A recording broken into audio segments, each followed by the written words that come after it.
welcome to our spoilers review of Vassa in the Night by Sarah Porter. I super enjoyed it. We could leave it there. It was really good. Go read it. It's so weird. It felt like this is the closest I've come to being in a fever dream without actually being in a fever dream. Things are bizarre and they happen and they don't exactly make sense, but there is like an underlying logic to them if you just kind of like let your brain go. It's dream logic. I feel like so many things that happen in this book, I've had similar dreams, kind of like it's just like, okay, if I'm gonna save this person, I have to cover them in this like soda pop, or I want to be a dog now. That's a possibility. Yeah, just like random things like that. Like, oh, I've got a swan foot now. Or That's if you fucking walk weird. through this door, you're in a completely different room and it's a miniature of Paris. It's dream logic, and the fact that she's able to like make it make sense, like the words make sense of dreams, I'm blown away. Yeah, it's a real talent. It's more dream-like, I'd almost say, than Maggie Stiefvater and The Raven Cycle. It's just like dream logic after dream logic after dream logic. You are in a liminal space. The convenience store just does not make sense.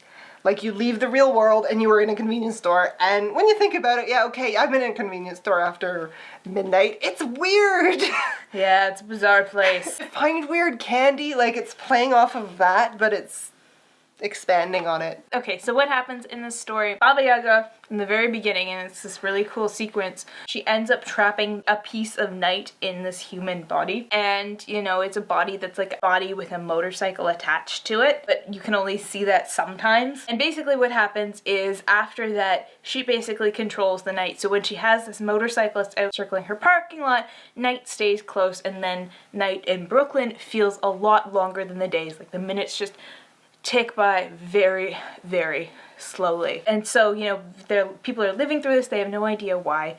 And Vassa is living with her two stepsisters, and she also has a magical doll in her pocket. Who steals things? Yes, she does. Her magical doll is named Erg, and she came alive right when Vassa's mother died. Vassa gets along really well with her one sister, Chelsey, and I'm like, oh look, it's a namesake. But Erg kind of causes problems, she like steals stuff, and her other sister, Stephanie, is really kind of pissed at her. So she dares Vassa to go visit Be Wise. Go get light bulbs because there's no light in the apartment, and it's the only place open after midnight. Woo! It's like, basically, go die. And so Vassa's just like, fine, okay, I'll do it, I'll go. And she goes, and she almost gets trapped as a shoplifting, because the convenience store, other than Baba Yaga, has two hands, so think like Thing from the Addams Family. There are two of them, and so what they try to do is they try to like stuff things in your pocket and in your hood and down your pants, just so like you will be decapitated and added to one of the head spikes outside. And so she manages to talk her way out of it, like, no, I didn't take anything, blah, blah, blah, blah, blah. So she ends up trading 3 nights of employment for her life. That's when things get weird. Baba Yaga's like, yeah, you're not working in the days are yours in the night. So your first night starts now. Have fun, sit at the register. Don't get into trouble now. See you later. So off Baba Yaga goes, and she's minding her business when in walk some kids from school, and they think it's like the best game ever to come in and try and shop from Be Wise without getting caught. And they kind of go about it really smart. You know, they've got their pockets sewn shut, and they make it so that it's almost impossible, but the thing nearly gets them when it tries to shove stuff in their hood. She saves them, and as she's trying to like wring them out, all the bills just kind of whoosh out of the cash register. And she's been told the register has to balance perfectly. And I'm just like, oh god, I've had to do this. Yeah. It's almost impossible. Like, there are days when you balance perfectly and you're just like, yes. And then there are other days where you're like, you're 5 cents off. And you're like, how did I do that? You're just like, you're freaked out for her. If you've ever worked retail, you're like, oh my god, yeah. So as the bills blow out, the kids pick them up and run with them. And so she's like, that's it,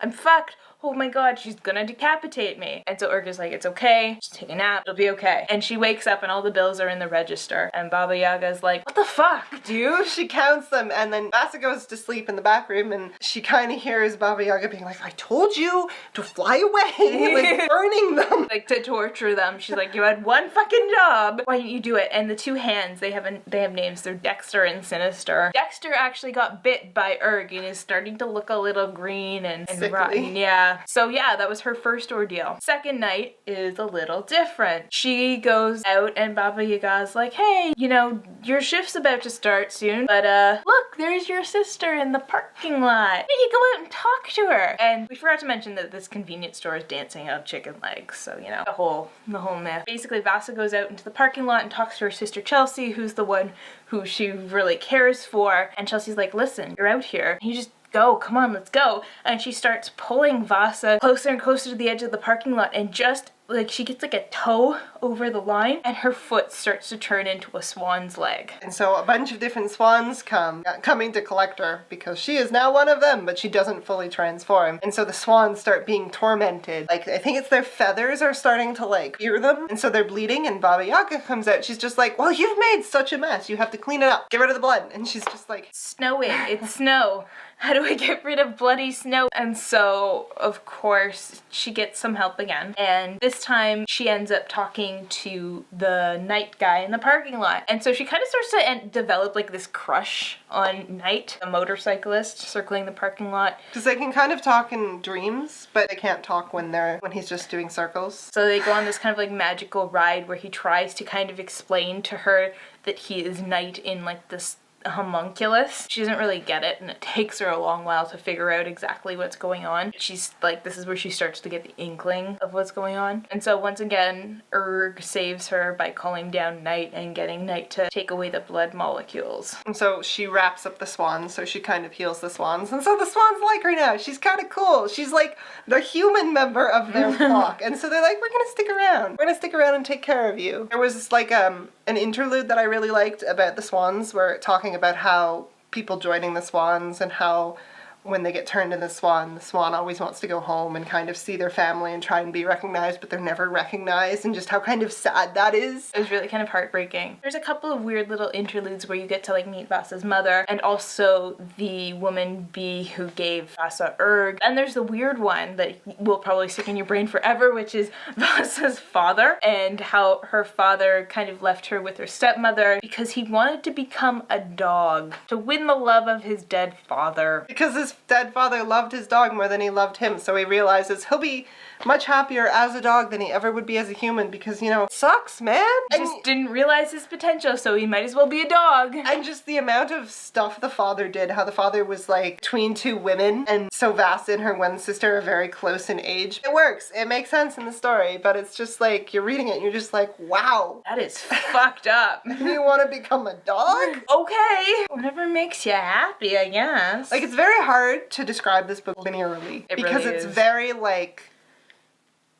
They're the things that stick out, and they're the things that kind of get swept under the rug. So at the same time that Vassa's in this parking lot trying to deal with the swans, there are two magical lawyers that pop up, which are really fun. One of them kind of speaks in riddles, and the other one's just like speaks in bizarre lawyer jargon. There to serve Baba Yaga.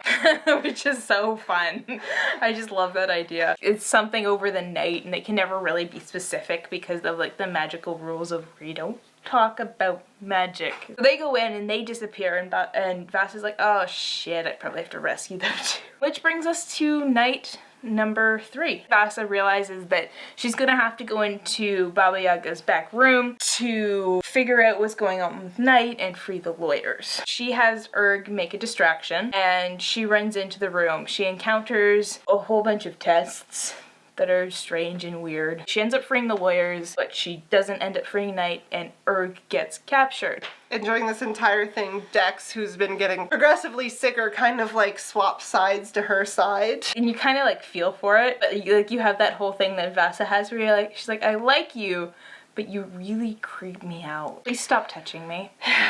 And so Baba Yaga manages to catch Erg, and she's holding her hostage. So now it doesn't matter if she makes it through the last night because she can't leave without her doll. So one of the guys comes back, one of the kids who tried to shop, who she kind of had a conversation with before, and he's like, okay, I'll help you, okay? I guess I'll help you find your friend, your tiny friend who's not exactly human. All the magic stuff is very don't ask, don't tell. Like, okay, so there is this dancing convenience store in our neighborhood, and they're a ring of spikes with heads, but yeah, I guess that's there. Every neighborhood has its quirks. Like, people just kind of like don't don't talk about it. And so he comes in to help, and he dies. Like, pretty violently, too. Like, Yeah, he dies. He gets dismembered. And I'm just like, oh, wow. And then this older man comes in, and That was earlier. Oh, I don't even know. Yeah, right. This other guy comes in, and he also gets dismembered because he thinks Vassa's Sabine. It was a weird punishment thing. Vassa then, like, kind of, like, goes on this, like, absolute rage. She ends up finding Erg. The swans go on a major revenge bender and just destroy the entire shop. Like, one swan literally picks up an axe and is just like, it's time, bitch! All the while, like, Vassa is trying to find the soda that will revive the guy that just died. And it's just like a shit show at the end. And so they get Baba Yaga, they catch her, and the swans want to kill her, and Erg wants to kill her. And she's like, no. What we're gonna do is we're gonna ask her questions, and, you know, the whole don't ask, don't tell thing, it's gonna steal her of her magic, and then she'll just be this old little lady, and I'll take care of her. And she's like, I really want this to happen. I really want her to survive, because I really think that I can save her. And I'm like, you can't save her. Did you not see her just dismembered you? Yeah. But of course, the other hand jumps on her mouth and rips out her tongue, so she can't share the secrets, and so the swans just take her, and it's just like, yeah, they fly up and they drop her body, and she's gone. That's it. She's dead. And so the convenience store is just like absolutely decimated, and she has to try and figure out what to do to revive this guy, and then she does it without Erg's help, but she needs Erg's help to free Night. Erg is just like, if I do this, I will, like, that's it, we're done. I can't exist anymore. Yeah. And so it's like really kind of sad, and you're like, no, I like the doll, but oh. And so you find out that it isn't, Vassa has this theory that it's her mother's soul in the doll, because the doll came alive as soon as Vassa's mother died, but it's actually a piece of Vassa. It's the piece of her that just couldn't deal because she was so young when everything went down. Mm-hmm. And so by doing this, she's accepting that part of herself back, and, you know, she's finally whole. She's a whole person again. It's really interesting, and like she has this like almost dream conversation with her mother and how she kind of like accepts it and puts it away. And, you know, she ends up like meeting up with her sister, and, you know, they go home, and you kind of get like the sense that it's not quite over, because the lawyers are like, hey, good job. They offer her a job too. Yeah, they're just like, hey, you can come work for us, and I mean, you're now like an honorary member of the magical community, and Bia wants you to come over and, you know, have tea. So yeah, your magical life has just begun. And she's like, so how do I find you guys? And they're like, you'll figure that out when it's time. Like, fuck, guys. One straight answer, please. But anyways, so I super enjoyed it. There's just so many levels. I feel like you could write a nice essay on it. It's kind of hard to describe. It's pretty much something that you have to experience for yourself. And in the back of the book, there's actually like a discussion group questions, right? Which I'm like, that's actually kind of nice. Especially if you're in like a book club or something. But it's super fun. It's super easy to read. If you're like a hardcore contemporary fan, it might not be for you, but for everyone else, I think you'll really like it. Tell us what you thought. What's your favorite part? What disturbed you a little bit? All of the blood. It was the dog thing for me. Becoming the dog? Yeah. I could deal with everything else, funny enough. So we will see you later, guys. Bye.